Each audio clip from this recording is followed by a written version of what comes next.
वीर भूमि राजस्थान का सभी भाइया बहना ने मारो राम राम साहब। मने विश्वास है कि जोधपुरिया देव जी और धन्ना भगत जी का आशीर्वाद मो है सगला अच्छा हो। दुनिया के कोने कोने से लोग भक्ति, शक्ति, वीरता और अपनायत की धरती राजस्थान में आते हैं। इस धरती को देखने आते हैं, इस धरती के बारे में सीखने आते हैं, यहाँ की पुरानी कहानियां को सुनने आते हैं और ये देखने आते हैं कि यहाँ की वीर और साहसी जनता किस तरह से अपने जीवन के संघर्ष में आगे बढ़ रही है। आपका प्रदेश कर्तव्य, सेवा और वीरता का मिसाल है। इस प्रदेश पर, राजस्थान पर हमारे पूरे देश को गौरव है।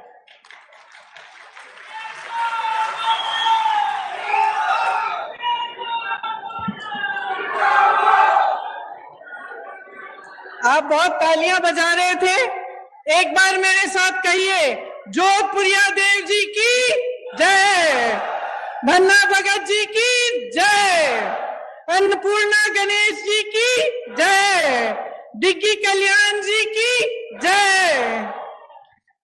डिग्गी कल्याण जी की कथा तो आप सब बहुत अच्छी तरह से जानते हैं। ये आपकी परंपरा का हिस्सा है।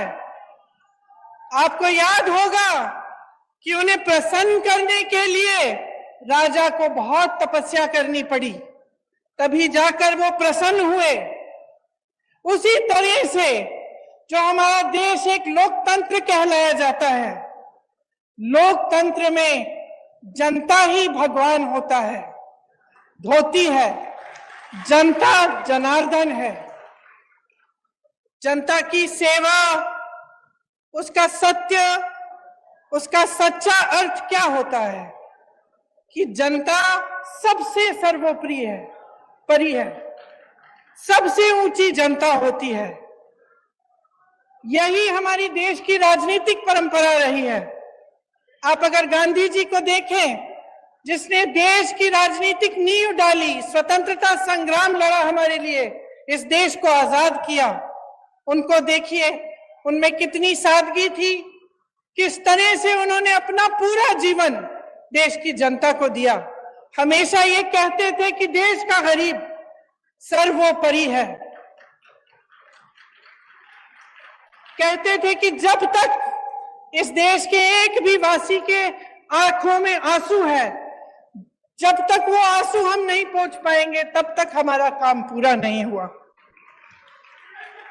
यही हमारी लोकतंत्र की नींव है, हमारी राजनीति की नींव है।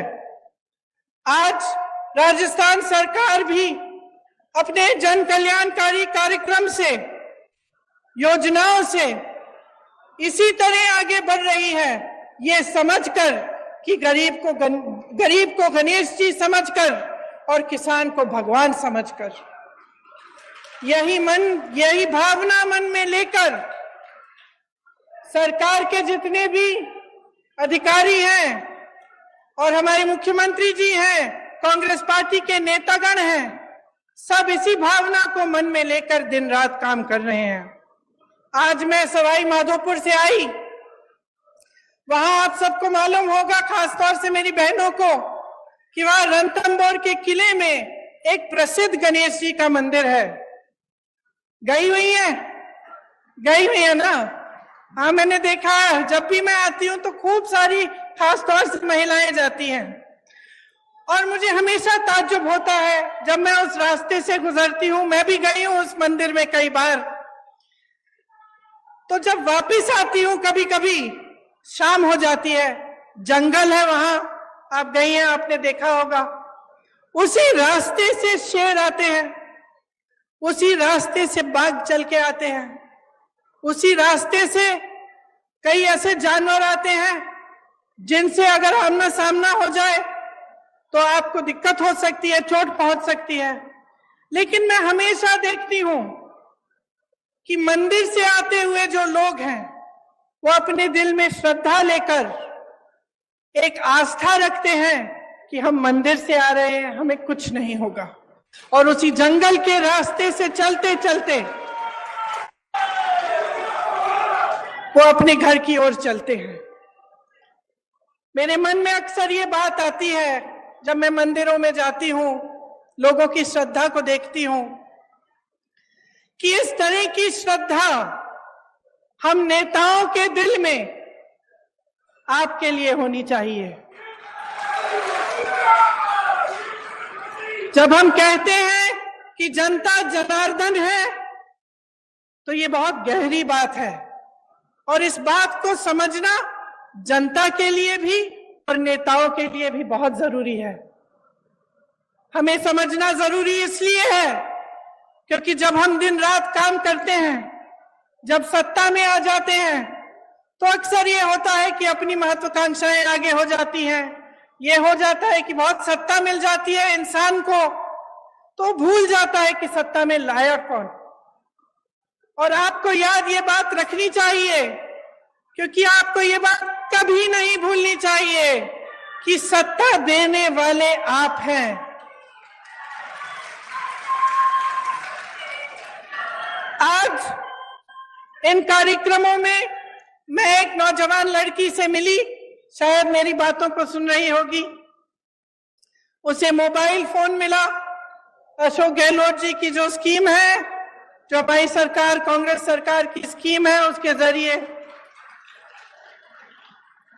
और उन्होंने धन्यवाद दिया कि आपने हमें मोबाइल दिया है। और हम भी अक्सर कहते हैं कि हमने ये दी, आपको स्कीम ये दी, आपको ये किया, वो किया आपके लिए। लेकिन आपको समझना जरूरी है कि हम आपको कुछ नहीं दे रहे हैं, आपका हक दे रहे हैं। ये सब चीजें जो आज राजस्थान की सरकार आपको दे रही है, ये आपके हक हैं। आज देश में परिस्थिति ये है कि देश पर राज करने वाले भाजपा के नेताओं के मन में इतना अहंकार आ गया है कि ये बातें भूल चुके हैं। वही प्रधानमंत्री जो अपने आप को भूमिपुत्र कहते थे, आज करोड़ों के काफिले में चल रहे हैं। अगर आप महंगाई से जूझ रहे थे, महंगाई राहत कैंप से पहले, अगर आपके जीवन में अत्यंत मुश्किलें थी, तो ये किस लिए थी? कभी आपने ये सवाल उठाया है कि इतनी महंगाई क्यों? हमें जब रोजी रोटी के लिए कमाने जाना पड़ता है, हमें थोड़े से पैसे मिलते हैं। हम जब दुकान जाते हैं कुछ खरीदने के लिए, मन में शायद बात होगी आपकी, मेरी बहनें, कि आज मैं सब्जी बनाऊंगी, दाल बनाऊंगी, रोटी बनाऊंगी, तो आप इस आशा से जाती हैं दुकान की आपको दो चार चीजें खरीद के आएंगी। लेकिन हमेशा आप वापस आ जाती थी आधी चीजें लेकर। गैस का सिलेंडर आज देश भर में 1000 रुपए का है। कौन खरीद सकता है? क्या आप खरीद सकती हैं? यहां पर राजस्थान की सरकार ने आपको 500 में क्यों दिया है सिलेंडर? क्योंकि देश भर में जो महंगाई है उसकी भाजपा के नेताओं को कोई परवाह नहीं है। जब घर पर कोई बीमार पड़ जाता है, अस्पताल ले जाना पड़ता है, इलाज कराना पड़ता है, तो एक तो बीमारी का टेंशन होता है कि किस तरह से इलाज होगा, दूसरा हम कितने पैसे लगेंगे, तीसरा कि हम कमाएंगे कैसे इनका इलाज कराने के लिए। इसी तरह से कोई घर में एक कमरा बनाना हो, डर लगता है कि कितने का होगा, हमारे पास इतने पैसे हैं कि हम खर्च कर सकते हैं, बारिशें आ रही हैं, पानी चू रहा है ऊपर छत से, छत की मरम्मत करने के लिए आप 10 बार सोचते हैं कि करना चाहिए कि नहीं, हमारे पास शायद पैसे नहीं होंगे। ये नौबत क्यों आई है आज इस देश में कि प्रदेश की सरकारों को महंगाई राहत कैंप लगवाने पड़ रहे हैं,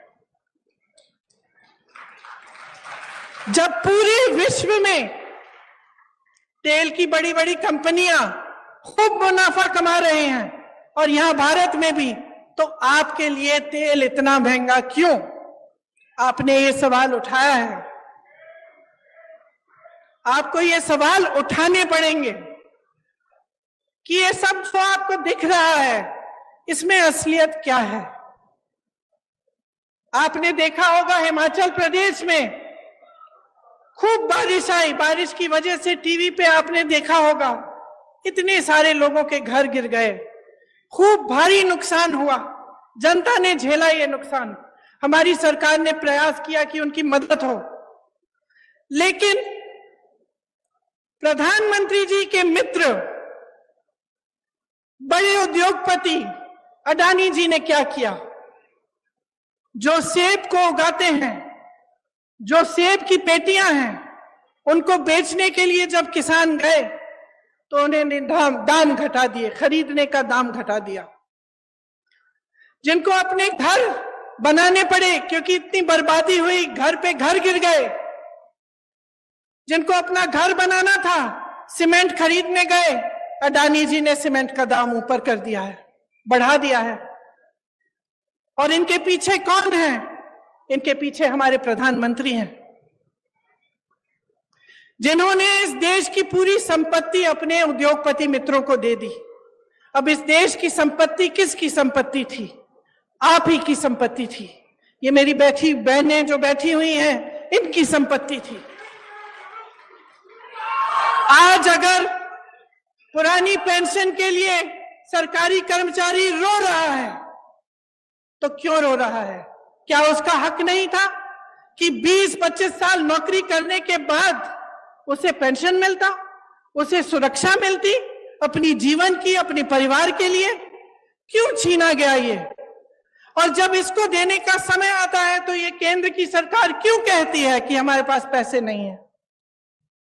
क्योंकि इनके जो बड़े बड़े उद्योगपति मित्र हैं, उनके हजारों करोड़ों के जो लोन हैं, वो ये माफ कर रहे हैं, उनसे कुछ नहीं लेते।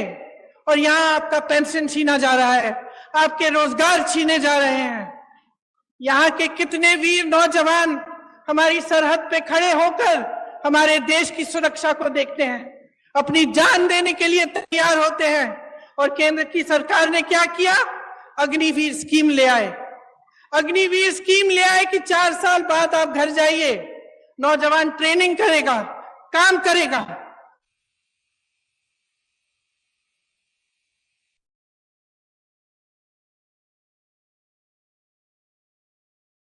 चाहिए था केंद्र सरकार को, वह भी नहीं किया।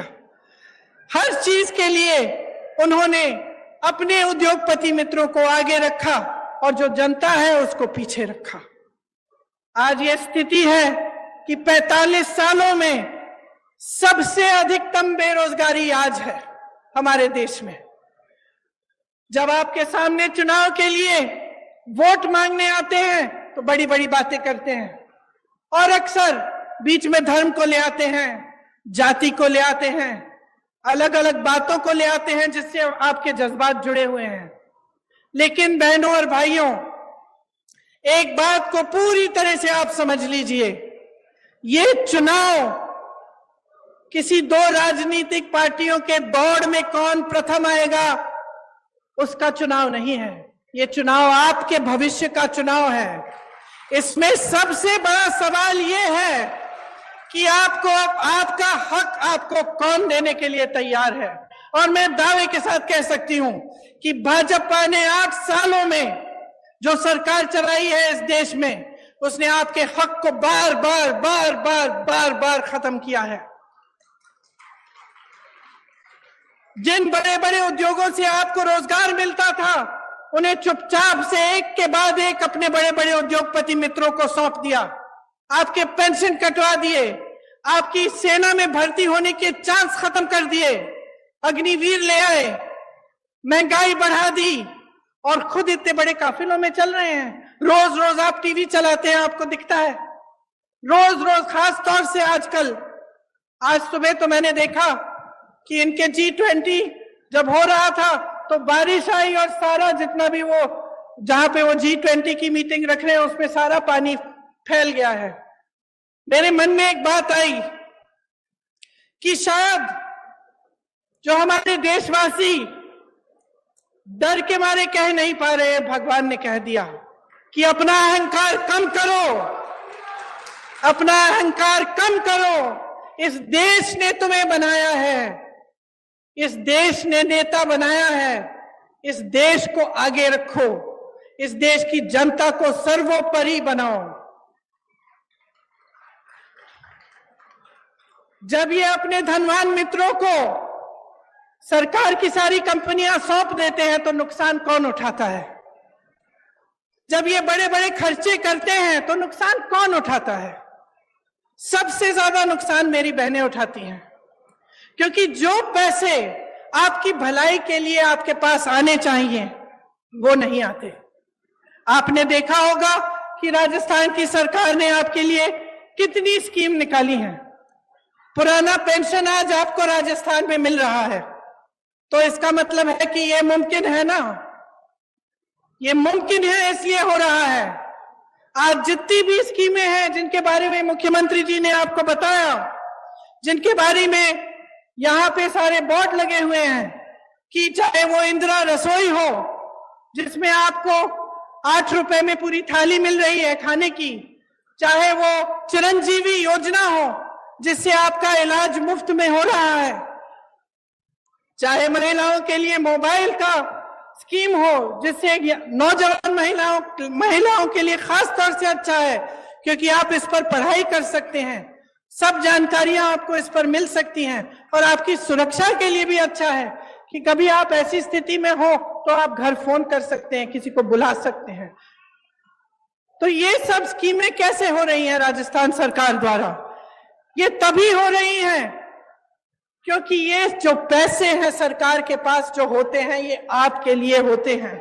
जिस सरकार की नीयत सही होती है वो इस संपत्ति को आपकी भलाई के लिए खर्चती है, और एक ऐसी ही सरकार आज राजस्थान में कांग्रेस की सरकार, अशोक गहलोत जी की सरकार है।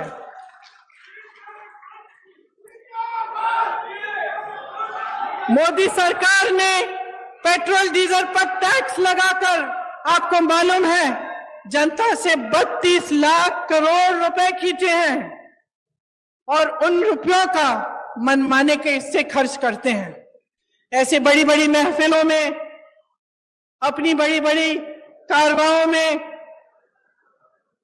तो आपके लिए फिर क्या बचता है? इनका ध्यान सिर्फ सत्ता को पकड़ के रखने में रहता है। आपने देखा होगा कि कितनी सरकारें इन्होंने ऐसे ही गिरा दी, किसी को पैसे खिला के, किसी को धमका के, किसी को डरा के।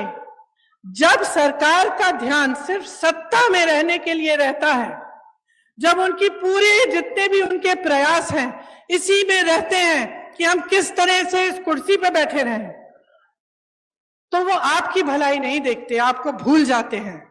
उनके लिए आपकी जो समस्याएं हैं, आपकी जरूरतें हैं, वो महत्वपूर्ण नहीं रहती। और ऐसी ही सरकार आज केंद्र में चल रही है।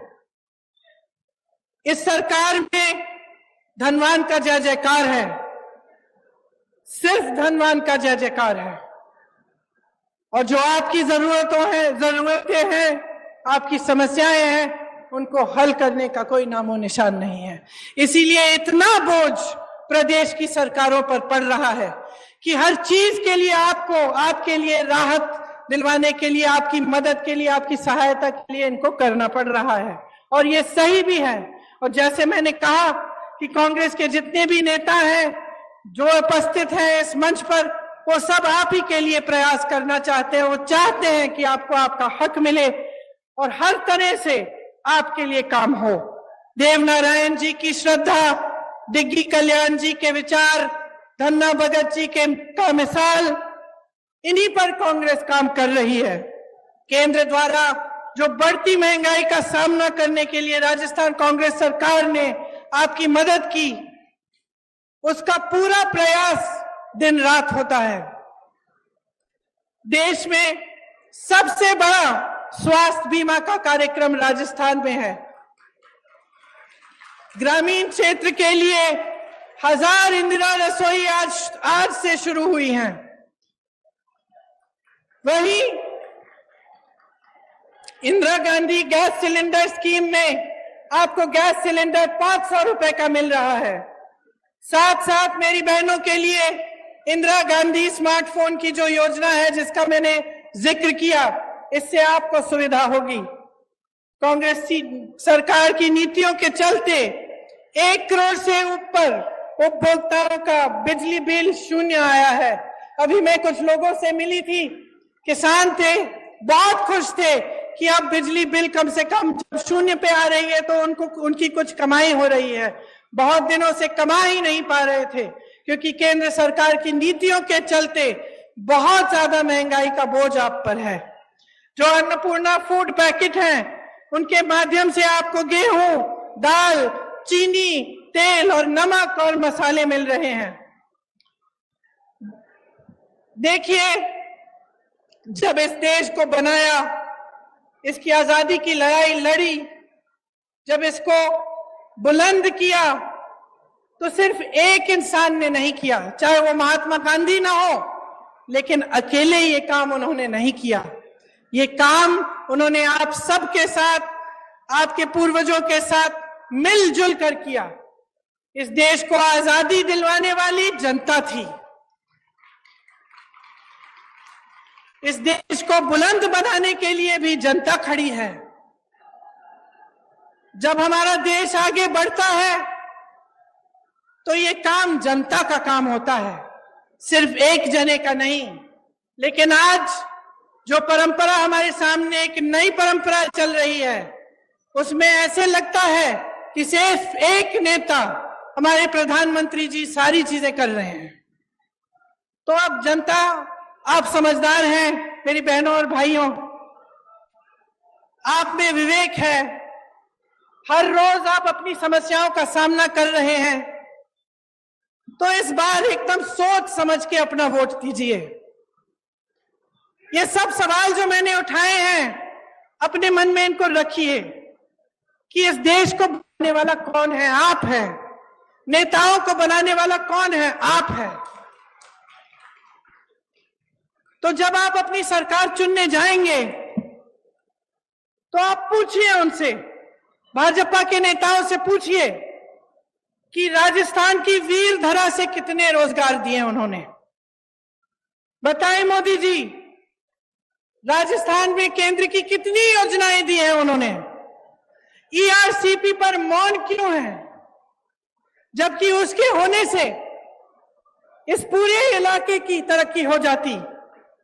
वो बताएं कि जनहित में जब रेलवे प्रोजेक्ट जो हमारी सरकार ने बढ़ाए थे उन्हें रोका गया, तो इसके पीछे उनकी क्या सोच थी। जब हमारी सरकार थी केंद्र में, तब जो पैसे केंद्र से आते थे वो 90% होते थे। योजना में जब योजना शुरू होती थी तो उसके अनुपात के लिए आज 50% आते हैं। ये कम क्यों किया, ये पूछिए। बहनों और भाइयों, मसला साफ है, चुनाव आ रहे हैं। आपको मालूम है हर 5 साल आते हैं, हर 5 साल एक नई सरकार आती है, आप उसे मौका देते हैं।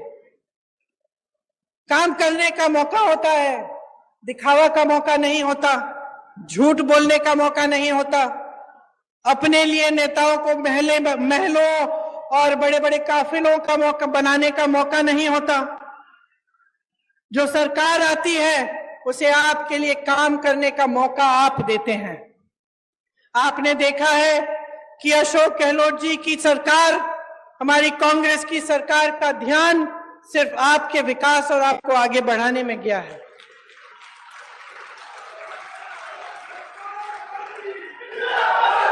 आप अपने अनुभव से ही देखिए कि भाजपा की सरकार, उनकी नीतियां सिर्फ अमीरों को आगे बढ़ाने के लिए हैं, गरीबों को, मिडिल क्लास के लिए कुछ नहीं है इनकी नीतियों में। मोदी जी विदेश जाते हैं, वापस आते हैं, कहते हैं कि बहुत हमारे देश का आगे बढ़ा है, हमारा देश, हमारा मान इतना बड़ा है। बाद में आपको पता चला कि वहां गए और उनके उद्योगपति मित्रों के लिए वो डील कराए आए हैं